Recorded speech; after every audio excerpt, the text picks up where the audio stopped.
ফরিদপুরের নগরকান্দায় ভুয়া র্যাব পরিচয়ে ডাকাতির সময় ৫ জনকে গ্রেপ্তার করেছে র্যাব ১০। ২৯ জুলাই রাজধানীর তাঁতিবাজার থেকে স্বর্ণের যন্ত্রপাতি কিনে সাতক্ষীরাগামী বাসে উঠেছিলেন এক স্বর্ণ ব্যবসায়ী।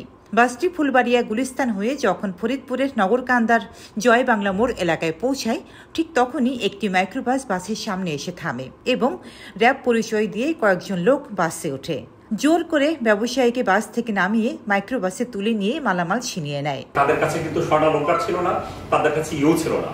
ওরা নিজেরাই আসলে তাদের জিজ্ঞাসাবাদ করছে, ওরা নিজেরাই আসলে হয়ে গেছে আর কি, যে এত আশা নিয়ে আমরা তাদেরকে ধরলাম, মানে হতাশ কি বলা যেতে পারে, তারা হতাশ হয়েছে আর কি তাদের জিজ্ঞাসাবাদে। যাদের কাছে এরকম টাকা পয়সা নয়, এত স্বর্ণালংকার নাই, আছে কি স্বর্ণালংকার বা অলংকার তৈরি যে ডাচ, সেই ডাচ আছে তাদের কাছে।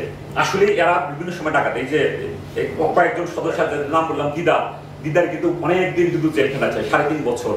ওইটাও একটা ডাকাতি মামলা ছিল, সেই মামলায় কিন্তু জেল খেতে 4 মাস আগে বের হয়ে আসছে। এই প্রতারক চক্র র্যাবের নাম ভাঙিয়ে দীর্ঘদিন ধরে এমন কাজ করছিল। গ্রেপ্তারকৃতদের থানায় হস্তান্তরের প্রক্রিয়া চলছে। রোজিনা রোজি, দেশকাল নিউজ।